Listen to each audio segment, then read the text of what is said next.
말씀은 마태복음 7장 6절에서 12절 말씀입니다. 거룩한 것을 개에게 주지 말며 너희 진주를 돼지 앞에 던지지 말라. 그들이 그것을 발로 밟고 돌이켜 너희를 찢어 상하게 할까 염려하라. 구하라, 그리하면 너희에게 주실 것이요, 찾으라, 그리하면 찾아낼 것이요, 문을 두드리라, 그리하면 너희에게 열릴 것이니, 구하는 이마다 받을 것이요, 찾는 이는 찾아낼 것이요, 두드리는 이에게는 열릴 것이니라. 너희 중에 누가 아들이 떡을 달라 하는데 돌을 주며 생선을 달라 하는데 뱀을 줄 사람이 있겠느냐? 너희가 악한 자라도 좋은 것으로 자식에게 줄 알거든.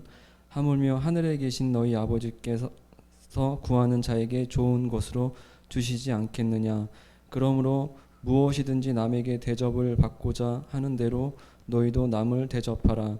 이것이 율법이요 선지자니라. 아멘.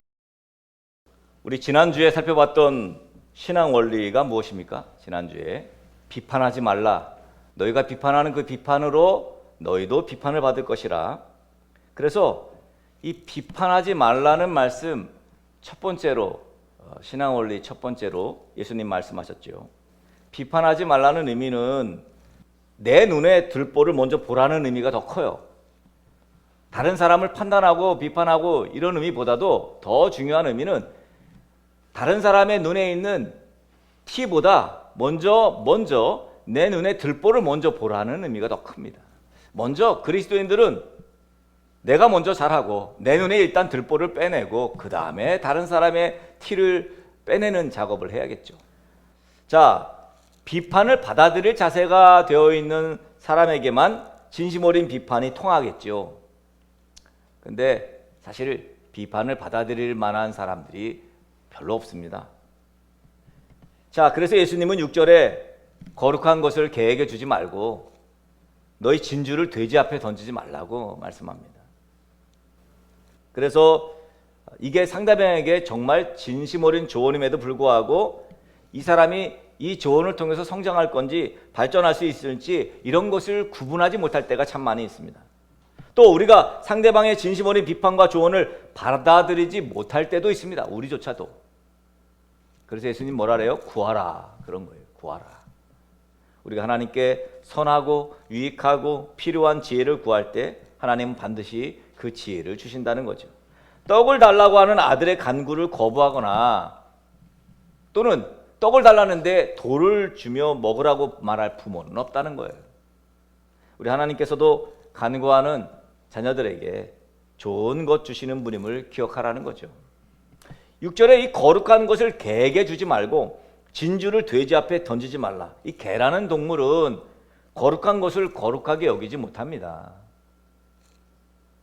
그러므로 거룩한 것을 개에게 줘봤자 그 거룩함은 전혀 드러나지 않아요. 그런데도 개한테 거룩한 것을 주려고 합니다. 굳이 비판을 하려고 해요. 같은 의미로 값비싼 진주를 돼지에게 던져준들 그 돼지가 진주의 가치를 알 리가 없습니다. 마태복음 13장에 동일한 밭에 감춰인 보화의 가치를 모르는 것처럼 돼지 역시 진주의 가치를 모르죠. 거룩한 것과 귀중한 것이 무엇인지 분별하는 지혜가 필요해요. 그리고 아무리 선한 분별력으로 판단하였다 할지라도 들을 만한 태도가 갖춰지지 않은 자들에게는 충고나 조언도 별로 유용하지 못합니다. 그런 거를 아는 지혜, 그것을 캐치할 수 있는 센스, 이게 그리스도인에게 필요한 거예요. 그게 없기 때문에, 그 지혜가 없기 때문에 상처를 주고 내가 뭘 잘못했어? 잘못하지 않았어요. 그러나 잘못했어요. 부부 사이에 그런 거 아닙니까? 아무도 잘못한 사람이 없어. 둘 다. 네, 잘못하지 않았어요. 그런데 그런 지혜가 없는 것뿐입니다. 지혜가 없어요. 말을 할 줄 모르는 지혜. 좀 담았다가 그 다음에 쏟아내야 되는데 담지 않고 그냥 곧바로 몇 센치 되지도 않아요. 그냥 바로 쏟는. 그래놓고 난 뒤끝 없어요. 뭐 그러죠. 뭔가를 조언하거나 충고를 하면 네가 나를 가르치려고 드느냐? 그러면서 듣지 않으려고 하죠. 예수님도 이러한 상황을 수도 없이 겪었을 것입니다. 그래서 예수님은 대부분 바리새인이나 제사장들에게 우호적인 태도를 보이지 않았습니다. 오늘 본문에 속한 7절부터 11절까지 말씀, 기도에 대한 가르침으로 유명한 말씀입니다. 우리는 기도하면 된다는 생각은 하고 있지만 실제로 기도는 별로 하지 않아요. 기도하면 응답받는다는 생각은 해. 알면 있어. 지식은 있습니다. 그러나 실제로 기도를 하지 않습니다. 여러분 모두 하나님께 기도하면 응답받는다는 것을 잘 알고 있을 것입니다. 그런데 실제로 하루를 살면서 기도의 행위를 하느냐? 안 한단 말이에요. 하더라도 왠지 한참 부족해 보입니다. 왜 그럴까요? 왜 기도하지 않을까요? 9월 마지막 주에 하나님께서 우리에게 주신 비유의 말씀을 통해서 그 이유를 우리는 잘 알 수 있습니다. 밭에 감춰진 보화의 비유죠. 천국의 가치를 모르기에 보화이신 예수님을 내 것을 팔아서 다 팔아서 그것을 사야 하는데 하지 않는 것처럼 기도의 가치를 모르기 때문에 기도하지 않는 것 아니겠습니까? 기도의 가치를 모른다는 것은 정말 어리석은 것이에요. 왜 그렇습니까? 문제가 엄청나잖아요. 근데도 기도하지 않아요. 심지어는 기도밖에 다른 대안이 없는데도 기도하지 않아. 기도의 가치를 모르기 때문입니다. 가치를 알면 대가를 지불할 수 있어요. 근데 아니 기도의 가치를 어떻게 시간이 없어서요, 목사님. 저는 기도할 시간이 없는데요. 일하느라고 생업에 매달려 피곤하다고요? 기도의 가치를 모르기 때문이에요. 개가 거룩한 것의 가치를 어떻게 합니까? 개에게 거룩한 것 줄 필요 없습니다.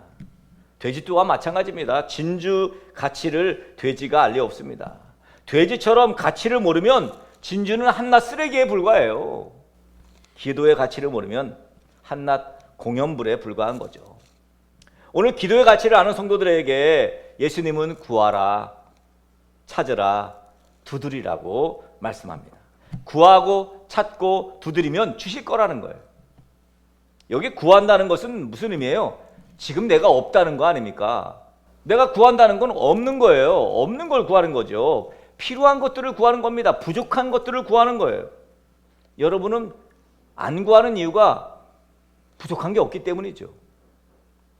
우리가 구하지 않는 이유는 넘쳐나기 때문입니다. 그래요? 없는데도 구하지 않는 경우가 있다는 거예요. 그것은 구하면 주신다는 것을 모르는 경우죠. 하나님은 아버지십니다. 이 개념이 오늘 본문에서 굉장히 중요한 개념입니다. 아버지는 자식에게 좋은 것을 늘 주기로 해요. 아버지란 아들이 구하는 것은 더 좋은 것으로 주는 사람이 바로 아버지죠. 자, 하나님은 우리의 아버지십니다. 그런데 우리에게 없는 것들이 있어 아버지에게 달라고 구하죠.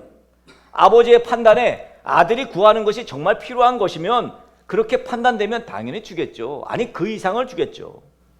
그런데 여러분이 구하지 않는 이유는 만약 여러분들이 다 가지신 분들이라면 충분히 이해하겠지만 뭐 다 가졌는데 또 뭘 구하겠습니까? 그런데 우리는 그저 없는 것 투성이 아닙니까? 우리 인생이. 그렇게 없는 것들이 많은데 구하지도 않는다면 우리는 없이 사는 거예요. 아니, 지혜롭지 못한 거죠. 구하면 주시는데. 내게 없는 것들로 인해서 좌절한 그때를 여러분 얼마나 억울합니까? 내게 없는 것들로 인해서 낙심했던 그때가 얼마나 화가 나요. 잘 몰랐잖아요. 구하면 주신다는 걸 몰랐을 때는 그냥 내게 없는 것, 사람도 없고 돈도 없고 환경도 없고 근데 구하면 주신다는 것도 몰랐고 그래서 낙심하고 좌절하고 포기하고 하셨던 때가 있었어요. 여러분 더 이상 좌절하고 낙심하고 인생 포기하고 하지 마시고 구하면 주시되 아낌없이 후히 주시는 창조주 하나님께 여러분 이제부터는 구하시기를 축복합니다. 찾으라. 여러분 찾으라 말씀하셨다는 건 뭐예요? 아직 못 찾았다는 거지. 우리 인생에서 찾아야 될 것이 얼마나 많아요. 여러분 길을 못 찾은 사람들이 참 많습니다. 진리를 아직도 찾지 못한 사람들이 참 많아요. 못 찾았으면 찾아야죠. 또 잃어버릴 수도 있어요. 잃어버렸으면 빨리 찾아야지. 문을 두드리라고요? 이건 아직 열려있지 않다는 거예요. 문이. 문을 왜 두드려요? 열려있으면 그냥 들어가면 되지. 아직 안 열렸다는 거예요. 문을 열고 들어가려면 열어달라고 두드려야죠. 이건 당연한 것입니다. 11절에 구하는 자에게 하나님께서는 좋은 것으로 주시겠다고 말씀하죠. 여러분, 공간복음인 누가복음 11장에 가면 13절에 여기 좋은 것을 뭐라고 그랬어요? 성령이라고 말씀하셨어요. 좋은 것은 성령님이에요. 우리가 성령 충만하면 우리 삶의 모든 문제들은 바로 우리 안에 계신 그 성령께서, 주님의 영이잖아요. 주님께서 해결시켜 주시는 그런 은혜를 누리게 됩니다. 하나님께 지혜를 달라고, 분별력을 달라고 기도해야 합니다. 그리고 하나님께서는 더 좋은 것으로 성령을 우리에게 보내주셔요. 그러면 그때부터는 정말 주 안에서 형통을 누리는 거예요.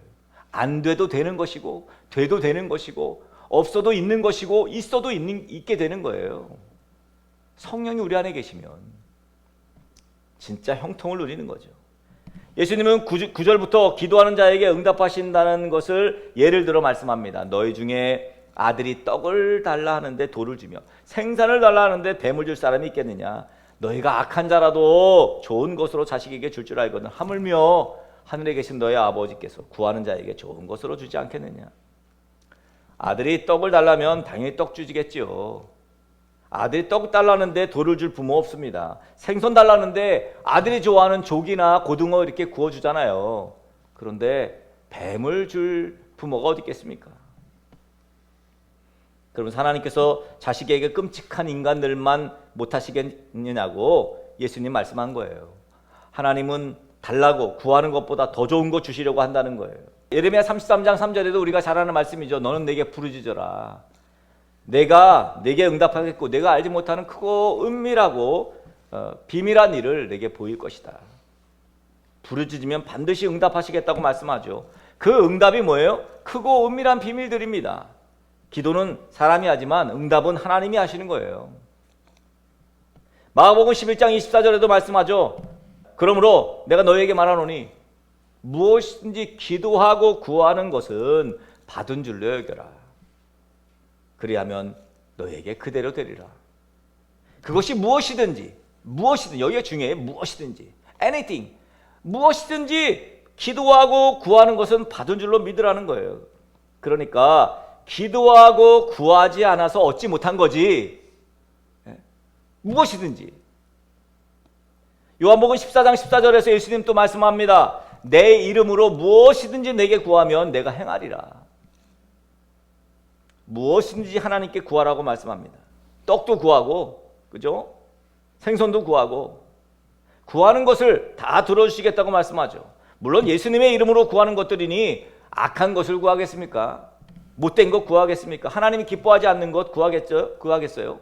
야고보서 우리가 잘 아는 4장 2절 너희가 얻지 못하면 구하지 아니하기 때문이고 구하여도 받지 못하면 정욕으로 쓰려고 잘못 구하기 때문이라는 거예요. 정욕을 위한 기도는 당연히 응답하시지 않으시겠지요. 여러분, 기도는 내가 원하는 것을 얻기 위해서 혹은 내 소원을 이루기 위한 수단은 아니에요. 아버지 하나님 뜻을 구하는 과정에서 필요한 것들을 구하는 거죠. 한국에 기독교가 전래되었을 때부터 한국 기독교는 기도하는 기독교입니다. 기도하는 기독교였어요. 한국 교회의 부흥은 그래서 사실 기도 부흥이었어요. 마찬가지로 성도들의 형통은 기도 형통입니다. 기도하면 형통하고 기도 안 하면 불통하고, 이건 만고의 진리죠. 그것이 무엇이든지 내 정욕을 위한 것이 아니라면 하나님은 뭐든지 응답하시겠다는 거예요. 이 재미를 경험해야 합니다. 신앙 원리라는 게 뭐 다른 게 아니에요. 이런 재미만 있으면 신앙생활을 안 할 리가 없고요. 예수 믿지 않을 리가 없습니다. 그래서 신앙생활이 재밌는 거예요. 응답이 되니 너무 재밌는 거예요. 어떤 이들은 기도해놓고 응답된지도 모르는 사람들이 있죠. 저는 버릇이 있어요. 옛날에는 이렇게 지워버렸는데 지금은 이렇게 줄을 거버립니다. 왜냐하면 이걸 지워버리니까 응답 됐는지 였는지 모르겠어요. 여러분은 기도 제목이 자꾸 늘어나는데 요즘 뭐 좋은 현상이죠. 뭐. 근데 지워지는 것도 늘어납니다. 네. 지워지는 것도. 너무 감사한 일이죠. 네. 기도가 응답됐다는 거지. 여러분, 기도가 응답되면 신앙생활은 너무 재밌습니다. 우리가 10월 달에 마태복음 7장을 통해서 신앙 원리를 살펴보고 있는데, 비판하지 말라는 것과 오늘 기도하라는 말씀은 신앙의 기초예요. 이 기초적인 말씀이 지금 12절까지 나오고 13절부터 이제 쭉 우리가 잘 아는 좁은 문으로 들어가라. 그리고 열매를 보면 거짓 선지자인지 참 선지자인지 알게 된다. 마지막에 반석 위에 집을 지어라. 이렇게 해서 이제 7장이 끝나게 됩니다. 여러분, 마태복음 7장만 잘 공부하면, 이 말씀들을 행하면 우리 신앙생활이 참 행복해질 거라고 생각해요. 오늘 마지막에 12절에 뭐라 그랬냐면, 그러므로 무엇이든지 남에게 대접을 받고자 하는 대로 너희도 남을 대접하라. 이것이 율법이요 선지자니라 그랬어요. 이 12절 말씀이 우리가 성경에서 보는 황금률이라고 하죠. 또 골든 룰이라고 합니다. 당연하죠. 남에게 대접을 받고자 하는 대로 너희도 남을 대접하라. 당연하죠. 너희가 남에게 대접받고 싶어? 그럼 너희도 남을 대접해. 이건 동일하게 하나님에게도 적용된다는 거예요. 하나님은 이 말씀을 통해서 아버지로 하나님을 대접하라. 이렇게 말씀하는 거예요. 하나님이 아버지시다. 이거예요. 기도는 하나님을 아버지로 만나는 겁니다, 여러분. 아까 말씀드렸듯이 오늘 본문에서 중요한 개념이 하나님은 아버지라는 개념이에요. 여러분, 하나님을 아버지로 대접해야 합니다. 하나님이 옆집 아저씨가 아니에요. 아버지. 하나님은 아버지시기 때문에 구하는 것 그 이상 더 좋은 것으로 주시는 분이세요. 사실 대부분은 구하면 그냥 그것도 줄까 말까. 아버지니까 그냥 주는 거예요, 그것도. 근데 하나님 아버지는 구하는 것보다 그 이상 더 좋은 것으로 주신다는 거예요. 우리는 하나님을 아버지로 모시고 살아야 합니다. 왜? 우리는 하나님의 자녀니까. 부디 아버지에게 기도하여서, 우리 아버지한테 기도하는 거잖아요. 하나님 아버지 기도하잖아요. 아버지 기도하죠. 늘 좋은 것 주시는 하나님을 매일마다 좀 간증하게 되는, 좀 간증이 많이 일어나는, 그러니까 기도 응답의 간증, 하나님이 이걸 주셨다고 말이지. 하나님이 이렇게 행하셨다고, 하나님이 요거 구했는데 더 좋은 거 주셨다고 말이지. 그 기도하면 그것이 뭐 기도하고 낫게 되고 또 기도하고 해결되고, 이런 삶이 우리 인생이에요. 여러분, 기도해서 안 되던 게 되고 기도해서 또 즐겁게 되고 행복하게 되고, 여러분 이게 바로 신앙생활이라고요. 이것 때문에 신앙생활을 하는 거예요. 어떻게 보면 이 땅에서는 물론 우리가 저 하늘나라를 꿈꾸지만 이 땅에서 당장 말이지 내 자녀를 위해서 기도한 것이 응답되는 것, 사실 그 응답된 것을 알고 확신하는 게 정말 중요합니다. 아, 이게 바로 기도 응답이구나를 알게 되는 게 중요해요. 그것조차도 모르면 가치를 모르는 것이고 깨어있지 않는 거니까 어쩔 수 없는데, 아, 내가 기도했는데 이거, 아, 이게 응답됐구나, 이걸 아는 이 기쁨이 바로 예수 믿는 기쁨이죠. 이런 게 좀 자주 매일 일어나야 돼요.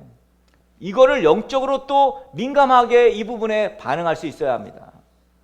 부디 아버지에게, 우리 아버지 하나님에게, 늘 좋은 것 주시는 하나님에게 기도하면서 응답이 되는 것들을 매일마다 간증하는 등대위의 성도들 되시기를 예수 그리스도의 이름으로 축복합니다.